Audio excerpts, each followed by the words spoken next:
Entre tu pueblo y el mío hay un punto y una raya. Así rezaba una canción latinoamericana de hace ya algunos ayeres, cuando se hablaba sobre las divisiones fronterizas entre los países. La realidad es que las fronteras están hechas con dinero, con fuerza policíaca, con fuerza de ejército, con injusticias y sobre todo con tiranía. Esto es Más Medios, la noticia en la mesa de análisis. Mi nombre es Juan Manuel Ramírez Osorio, usted me conoce y me conoce bien. Comenzamos.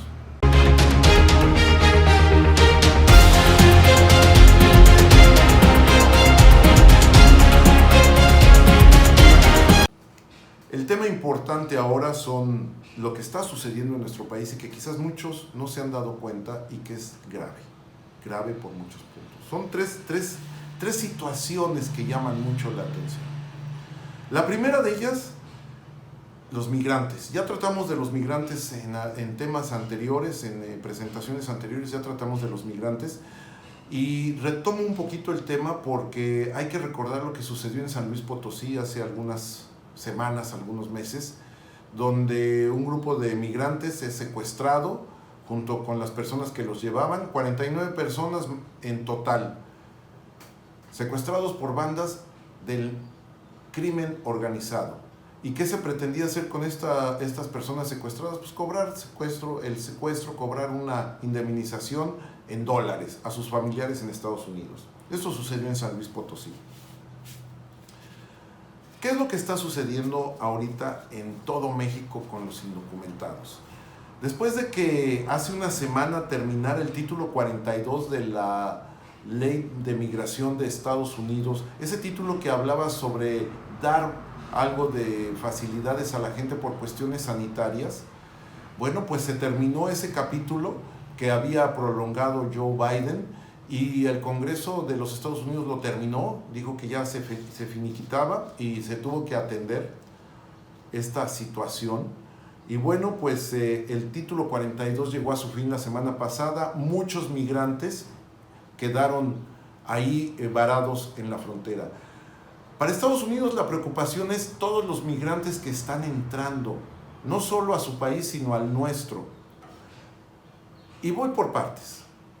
En el fin de semana pasado se habla de que se detuvieron, después de que terminó el título 42, se detuvieron a cerca de 12,000 migrantes que fueron deportados para México. Dentro de esos 12,000 se encontró a un afgano que era buscado por el FBI. Qué tremendo, qué difícil, qué peligroso. ¿Cuántas personas habrán logrado pasar que son terroristas? Este afgano era buscado por terrorismo. El FBI lo buscaba por esa situación. Afortunadamente lograron dar con él, lo ubicaron, lo detuvieron. Y muchos son regresados a México, mucha gente es regresada a México. ¿Cuántas de esas personas realmente son personas que van a buscar una forma de vida honesta? ¿Cuántas de esas personas son delincuentes? Actualmente en la frontera de Estados Unidos con México, en el norte del país, hay una gran cantidad, se dice que son 24,000 migrantes de distintas nacionalidades, entre ellas cubanos, venezolanos, haitianos, nicaragüenses, hondureños y gente que viene hasta de otros países, de África, de países árabes, gente que es buscada por algún delito que cometieron, ¿sí? Gente que huye de las dictaduras en los países de Cuba, de Nicaragua, de Venezuela, ¿sí? Que huye de estos dictadores que vulneran, atentan contra los derechos humanos y que buscan, pues, tratar de vivir de manera decente.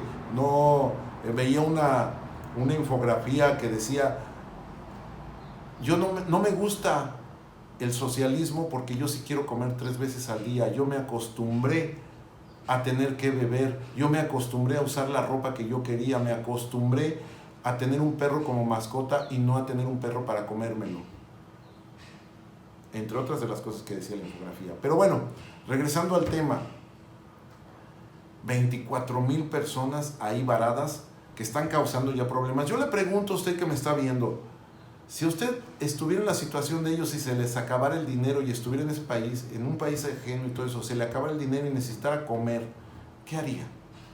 ¿Cuál sería la situación? Pues esto es lo que está pasando allá ahorita en la frontera, donde la gente que vive en la frontera ya está muy molesta por todo lo que está viviendo, que nunca se había vivido en esa magnitud y que está pasando ahora. ¿Y qué está pasando en la frontera sur?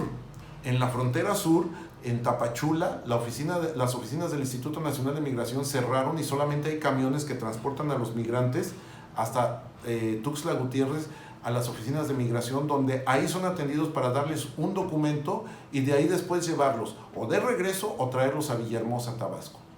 Y de aquí de Villahermosa, despedirlos para su país.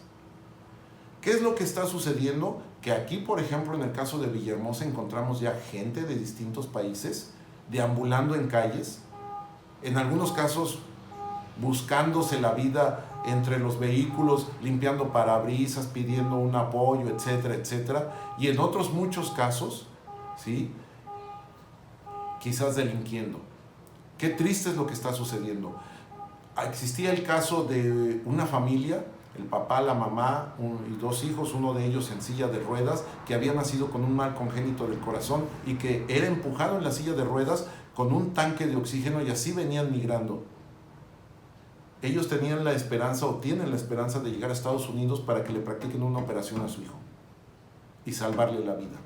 Y lo que dicen es, ojalá lleguemos, si no, hasta donde llegue nuestro hijo. Qué tristeza, qué tristeza. Pero junto con eso, también están las cosas como este sujeto que era el líder de los Mara Salvatrucha en El Salvador, que escapa del Salvador y se viene a refugiar a México y ahora delinque aquí en México, allá por la zona de Ecatepec de Morelos, en el Estado de México, aliándose junto con un cártel, el cártel Tepito, de allá, del Estado de México. ¿Cuánta gente como esa está así? Y digo que esto está viniendo a empeorar la situación del crimen organizado, que no es de ahorita ni es heredada, o sea, es una situación que se empezó a generar y no nada más por culpa de la autoridad, sino por culpa también de nosotros los ciudadanos. ¿Cuánta gente prefiere escuchar un narcocorrido que otro tipo de música? ¿Cuánta gente aplaude las series que se ven de televisión de narcos en lugar de ver otro tipo de contenidos? ¿Cuánta gente está metida en la cultura de la delincuencia nada más porque se les hace algo muy sofisticado? Gente sin estudios, etc. La situación que estamos viviendo ahora, veía una postura del gobierno que decía que habían bajado los crímenes, que por día se estaban cometiendo 86, habían bajado a 83 por día. Híjole, qué gran bajada dieron, ¿eh? Y se le echaba la culpa a los sexenios anteriores. No, señores, no nada más es de la culpa del sexenio anterior, es de la culpa del sexenio de Zedillo, de la culpa del sexenio de Fox, de Felipe Calderón, de Peña Nieto y del actual presidente. Pero no nada más es de ellos, es también de nosotros los mexicanos, los que vivimos afuera del poder, que hemos permitido que esto se dé de esa forma, porque también somos los que generamos y creamos corrupción en los policías, corrupción en otros cuerpos de seguridad. El clásico moche. Preferimos mocharnos que enfrentar o pagar una multa. Qué tristeza. Gente que está viniendo a nuestro país en busca de tratar de llegar a los Estados Unidos, pero que muchos se quedan en el intento aquí, en México. Y la situación en México está siendo difícil. Escuchaba el otro día una persona que decía que los grupos delincuenciales se encuentran en todas partes, en todas las actividades, en todas las formas. ¿Quién ha favorecido eso? Nosotros mismos. ¿Quién va a acabar con eso? La autoridad no, sino nosotros tenemos que acabarlo. Oponiéndonos, en fin, hay muchas formas. Y obligando a la autoridad a que nos acompañe en este camino. Pero desgraciadamente, vuelvo a insistir, es preferible dar un moche que buscar la rectitud. Y esto nos está afectando. Hasta aquí mi comentario de hoy. Mi nombre es Juan Manuel Ramírez Osorio, usted me conoce y me conoce bien. Esto es Más Medios, la noticia en la mesa de análisis.